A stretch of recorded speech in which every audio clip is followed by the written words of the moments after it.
Bienvenue dans ce nouvel épisode de Grandiose, le podcast où tu oses grandir. Celui-là, en fait, il est particulier parce que c'est le premier de la saison 2. Parce que si tu es là, c'est que tu as commencé peut-être à faire ce travail. C'est que tu as traversé la saison 1 ou peut-être juste une partie et que quelque chose en toi, en fait, a commencé à bouger. Alors peut-être un peu, peut-être beaucoup, peut-être que tu ne sais pas encore exactement quoi, mais tu le sens. Alors aujourd'hui, on repart pas de zéro. On va repartir de toi, de là où tu en es. Et on entre en fait dans le vif du sujet. La saison 2, elle s'appelle Le cœur du leadership. Et je te préviens tout de suite, on va pas rester en surface. On va pas faire semblant que le leadership, c'est une liste en fait de compétences à cocher ou un petit certificat à la fin d'un séminaire. On va aller en fait là où ça fait vraiment réfléchir, là où ça dérange, là où ça pique aussi un peu, et là où la plupart des gens ne vont pas parce que pour eux, en fait, c'est plus confortable de rester dans le flou. Donc j'aimerais qu'on commence cet épisode par une question. Peut-être une question que tu ne te poses pas, mais j'aimerais que tu me dises, en fait, un leader, ça ressemble à quoi?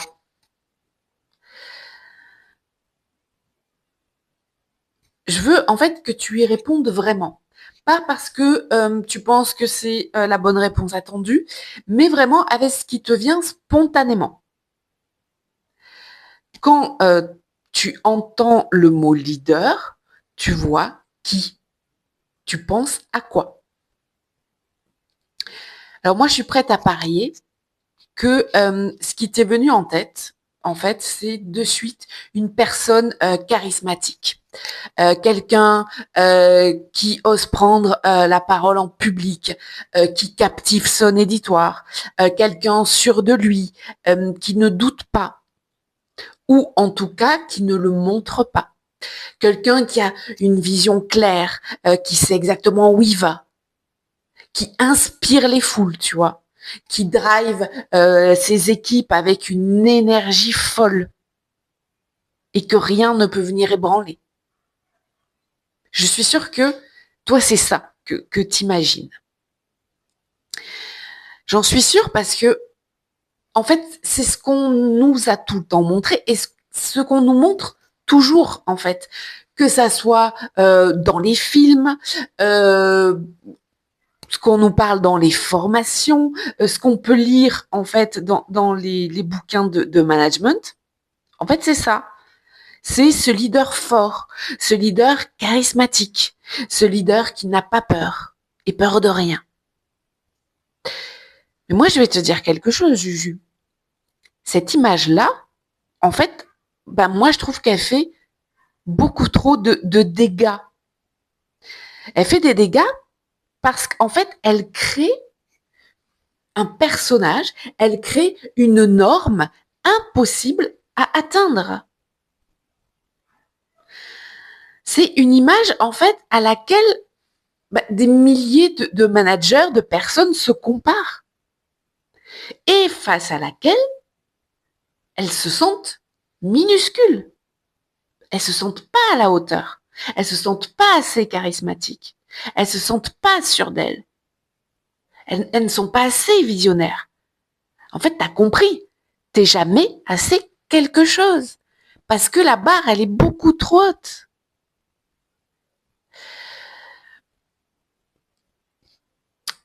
Et tu sais ce qui se passe quand tu utilises en fait ton énergie à essayer de ressembler à cette image, à essayer de ressembler à ce personnage qui n'est pas toi.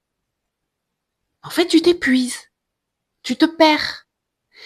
Et à force de jouer ce rôle, tu finis par ne plus savoir qui tu es vraiment.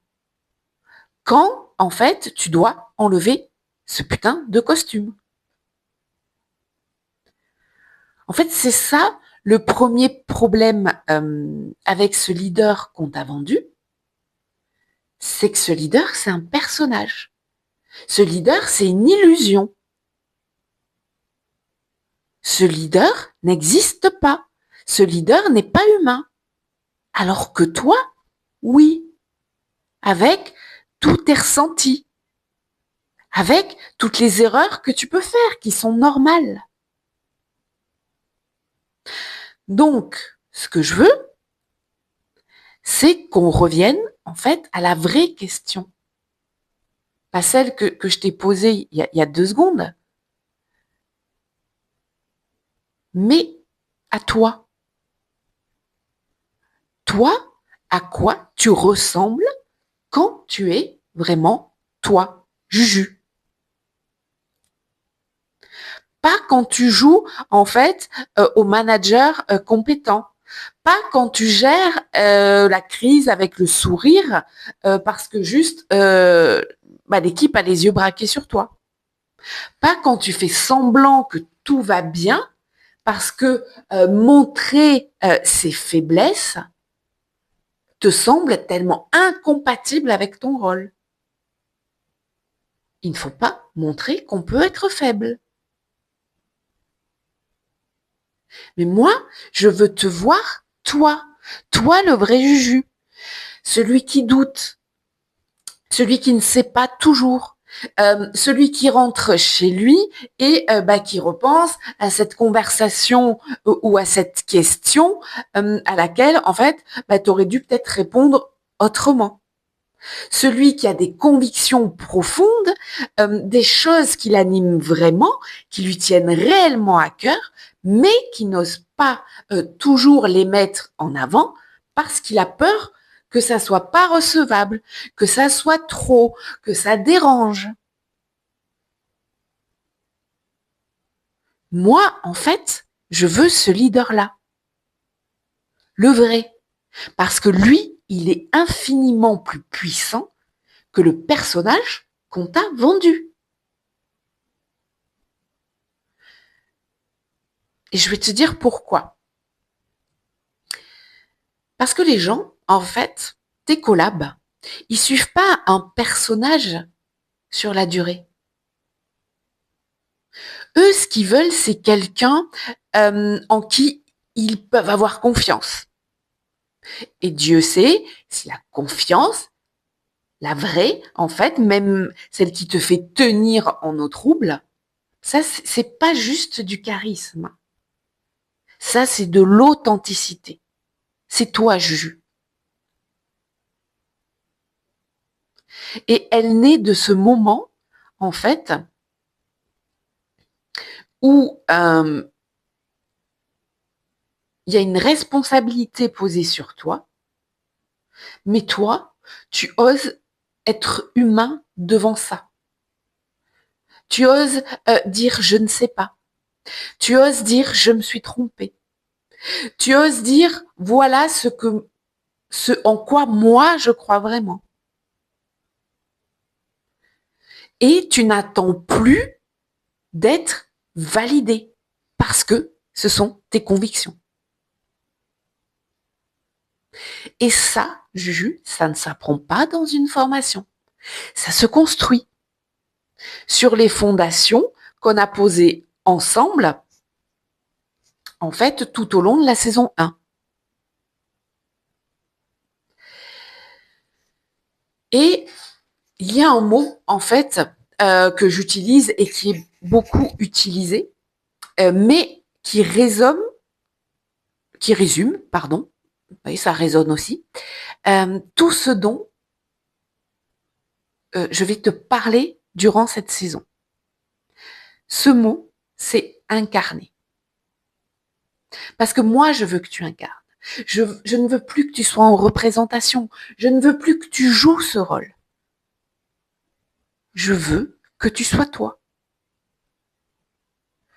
Parce que un leader qui incarne, c'est quelqu'un dont les actes, les mots, les silences et les décisions sont alignés avec ce qu'il est vraiment à l'intérieur de lui. C'est quelqu'un chez qui il n'y a pas d'écart entre ce qu'il dit et ce qu'il fait. Entre ce qu'il demande à son équipe et ce qui s'applique à lui-même. Entre la vision qu'il porte et la façon dont il se lève, en fait, dès le matin pour servir ses convictions, pour servir cette vision. Et là, à cet instant T, je veux que tu te poses une question toute bête mais honnête. Est-ce que toi, Juju, tu incarnes ou est-ce que tu joues? Alors attention, c'est toujours pareil, il n'y a pas de bonne ou de mauvaise réponse. Parce qu'il n'y a aucune honte à reconnaître qu'on a joué. J'ai joué ce rôle. On a tous, à un moment donné ou à un autre, joué ce rôle. On le joue parce qu'on a peur. On le joue parce que on a appris que montrer ses failles, c'est dangereux. On le joue parce qu'on a été dans un environnement peut-être fragile où on sentait que la culture d'entreprise imposait ça. Parce que être soi-même, ça coûtait trop cher. Mais le problème, c'est que jouer, ça fatigue. Jouer, ça crée de la distance entre toi et tes collabs. Et souvent, sans que tu comprennes pourquoi. Jouer, ça empêche vraiment de construire une vraie cohésion d'équipe. Parce qu'en fait, les personnes autour de toi, elles le sentent. Même inconsciemment, elles vont le sentir. Et elles vont voir, en fait, que ça ne coïncide pas avec ce qu'elles veulent. Sauf que le jour où tu arrêtes de jouer, le jour où tu décides d'incarner vraiment qui tu es, toi, totalement, eh ben, tu vas voir que ce jour-là, quelque chose se passe. Les gens autour de toi vont le sentir, que ça soit dans ta vie perso, dans ta vie pro. Ils vont pas forcément savoir le nommer, mais ils le sentent. Et je te l'affirme, c'est ça la différence, en fait, entre un manager qu'on respecte et un leader qu'on suit. Donc, aujourd'hui, en fait, on vient vraiment de poser le socle que sera cette saison 2. On vient de poser que le leader qu'on t'a vendu, ce n'est pas toi. Et ça, c'est une très bonne nouvelle. Parce que le leader que tu peux devenir, le vrai, celui qui incarne et qui ne joue plus, je te promets qu'il est infiniment plus puissant et infiniment plus durable.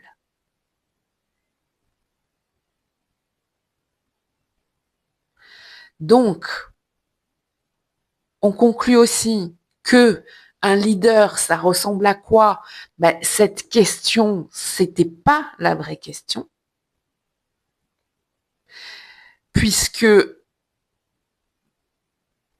le leader, il n'y a que toi qui peux savoir quel leader tu veux être. Il n'y a que toi qui as la réponse. C'est pas moi qui vais te la dire. C'est pas un livre qui va te le dire non plus. C'est toi. Toi parce que tu as décidé de changer. Toi parce que tu t'es mis dans l'action. Toi parce que tu oses, en fait, grandir. Toi parce que tu veux incarner. Toi, parce que tu veux inspirer.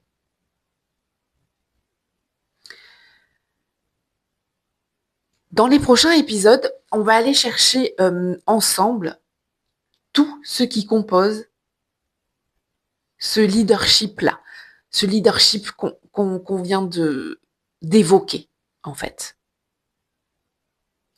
Donc, on va parler de la vision, d'où elle vient vraiment.